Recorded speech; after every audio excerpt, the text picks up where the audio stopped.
welcome back to my YouTube channel. In this video we're going to be discussing all the ways in which you can save 2025.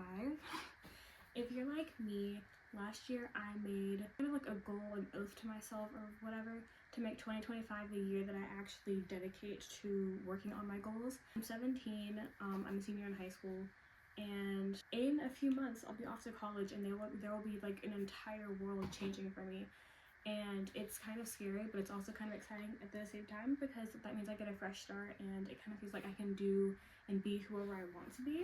And during this 2025, especially before I end up going to college, I want to work on my goals so hard and do all the things I really need to make sure that I am actually prepared for like this new era of my life that I'm entering.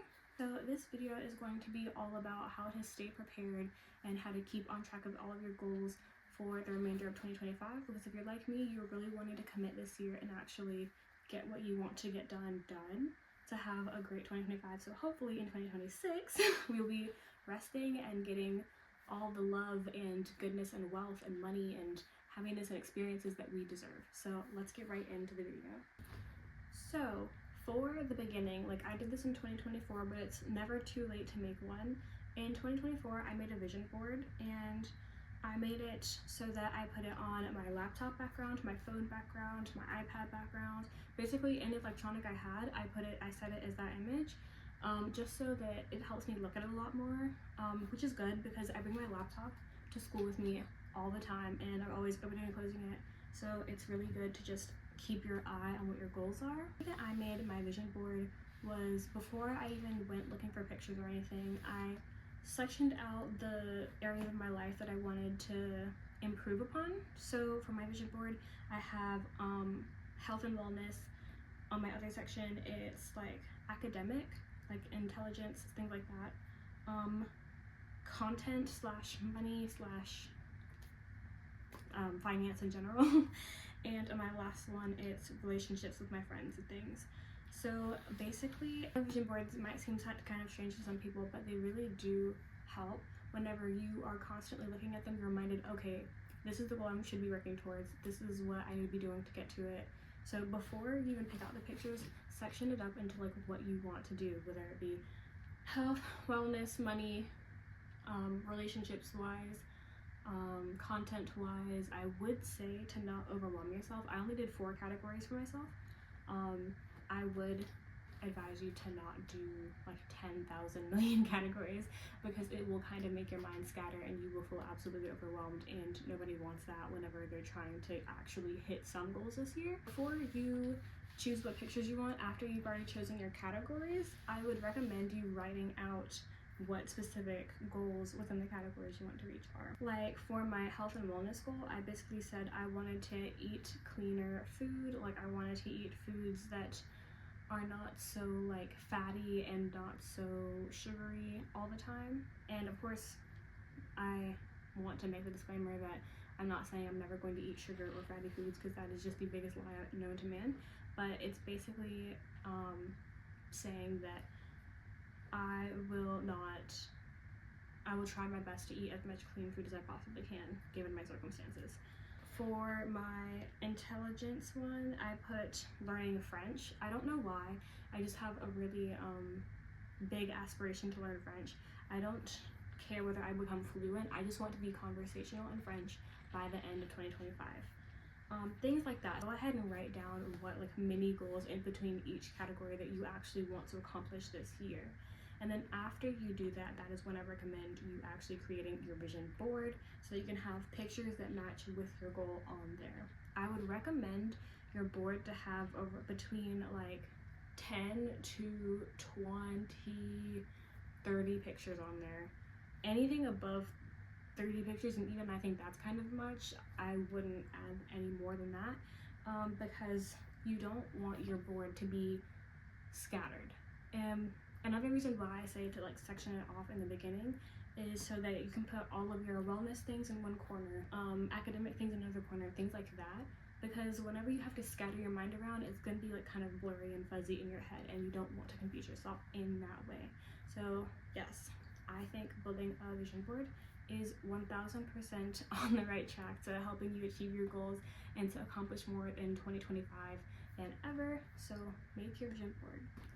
Another thing that you might hear people say is to set systems and not goals. And I know that might sound crazy because it's like, you literally just said to make a vision board. What are you talking about? I do think that goals are step one to achieving what you want, because you're never really going to achieve anything unless you know what you want. Like, you're never going to achieve what you want unless you know what you want. So I definitely think setting goals are step number one. But after setting a vision board, after doing something like that, I think it's really, really important to start setting systems. Setting systems are like kind of like the habits and the things that you do daily or weekly to actually push you towards the goal that you want to do. For example, if my goal is to take the morning off from my phone and actually have a good morning routine by the end of 2025, like making sure that my morning routine is perfected by the end of 2025, then one system that I might put in place is to move my phone away in another room at the end of the night, or at the opposite side of my room at the end of the night, away from my bed. So this prevents you from actually first thing in the morning waking up and checking your phone. Another thing would probably to be after nighttime, make some water, put some ice in it. If you have like a Stanley cup, I know my Stanley cup like keeps the ice in it overnight. So put some water right beside of your bed, and put a journal next to your bed while keeping your phone over there. And doing that and making sure those are there every single night. Those would be a system, because that would mean you wake up, your phone isn't there, you have your water, you can drink it immediately, and that's good for you. You should drink at least a cup of water every single morning before you wake up. And now you have your journal there right in front of you, so you're more prompted to produce a good habit rather than immediately go run to your phone. And I know this might be hard for some people, it definitely is for me. I'm a person who like change is kind of hard, so I've definitely tried this and it definitely was hard, but I think it's really, really, really beneficial. Like, it makes me have more energy throughout the day to like actually drink a lot of water in the morning and to journal in the morning, rather than first thing before I do anything ever is to check my phone. Yes, so that would be an example of setting a system. So that's why we say set systems, not goals. Now you already have your goal. The important part is a system, because you can goal all you want to. You can say, I want to learn Spanish, I want to journal every morning, I want to do this, I want to do that. But if you don't have an actual system behind it, you're not really going to get there. So make sure you are actually setting systems for yourself. If you already have a vision board, or if you already have all of your goals listed out in front of you, set systems behind them. Like, right off to the side, get a piece of paper and write to the side, okay, my goal is to learn Spanish. So the system I'm going to put in place is I'm going to label lots of things in my house with that Spanish word, and every week I'm going to make myself a Spanish test, and I don't know, like, or hire a Spanish tutor, like that. Let that be your Spanish, or make your system be, okay, every day for a week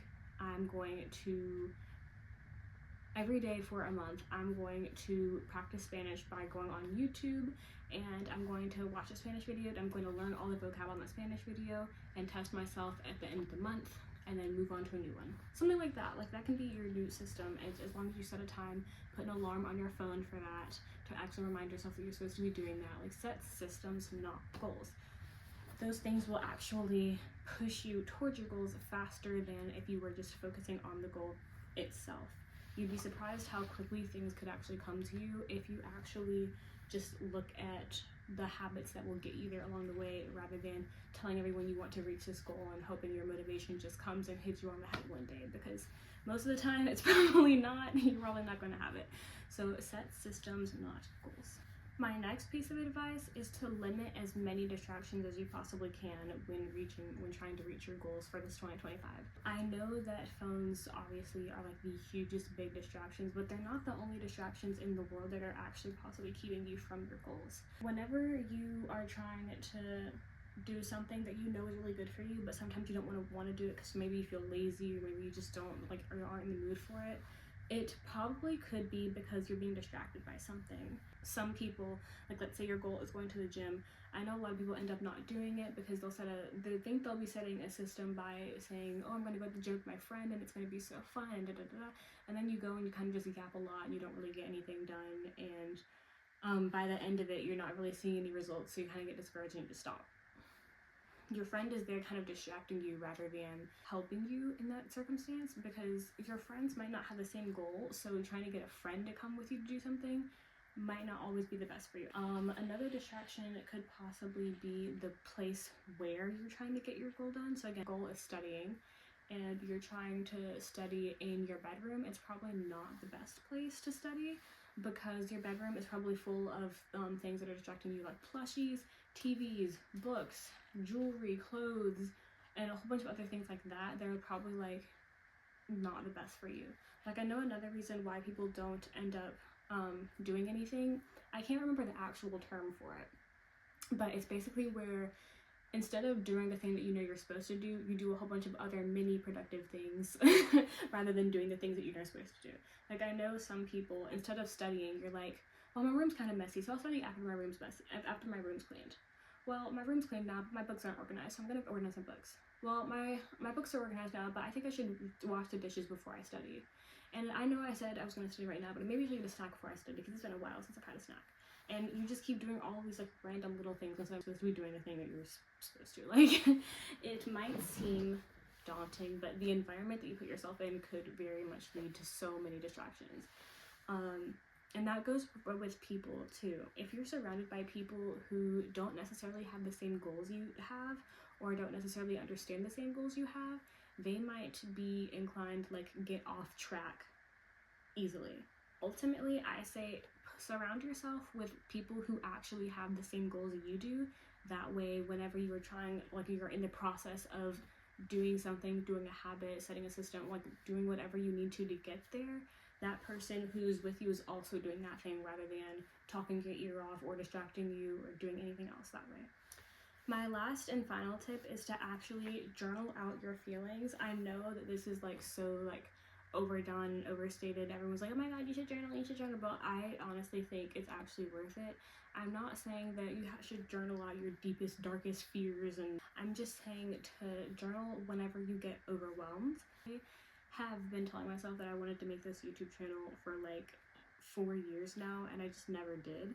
What really helped me, it was that the up and coming, like the last few months, I've really just been journaling a lot about it and getting all those big feelings on paper so I can see how really like small they are, because after you journal it out, you look back on it and you're like, wow, it was really not that deep. It really wasn't that deep. And I know to some people who might be at my school or my former classmates might be watching this and be like, oh my god, she's so cringe. But the thing that I say to them is I don't care. I don't care enough to know that if anyone thinks I'm cringe about it. Journaling really helps you build confidence in yourself and gives you that I don't care mentality, that you know that you have goals in life. I've been wanting to create this YouTube channel for the longest time. Even when I was little, I wanted to make a YouTube channel, and I don't care what anyone says, and journaling has a big part in that. Like, it helps you put all of your feelings on paper and be like, wow, these feelings aren't even real. Like, I'm gonna feel this in this moment, and then in 5 minutes I'm going to feel like I'm the best thing that has ever happened to the world. Like, you have to really just carry that journal with you. I really think that you should really just carry a journal with you everywhere. It doesn't have to be a huge journal, and again, you don't have to write your biggest, deepest, darkest fears and secrets, but I really do think it's beneficial whenever you're feeling really overwhelmed, so you can just brain dump everything down on that paper and be like, okay, now that I've done that, let's sort out these thoughts that I just wrote down and come up with solutions. I feel like a big problem with people who don't really like journaling is that they journal down what they are feeling, but then they don't take what they've journaled down and reflect on it and come up with solutions on it.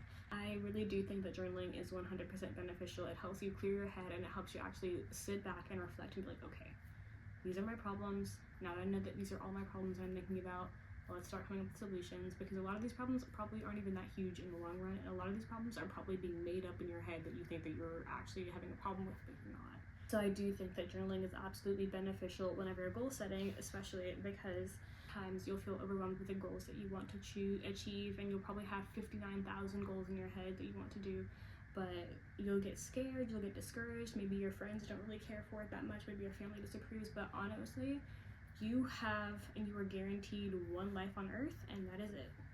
You do what you want. Do what is best for you.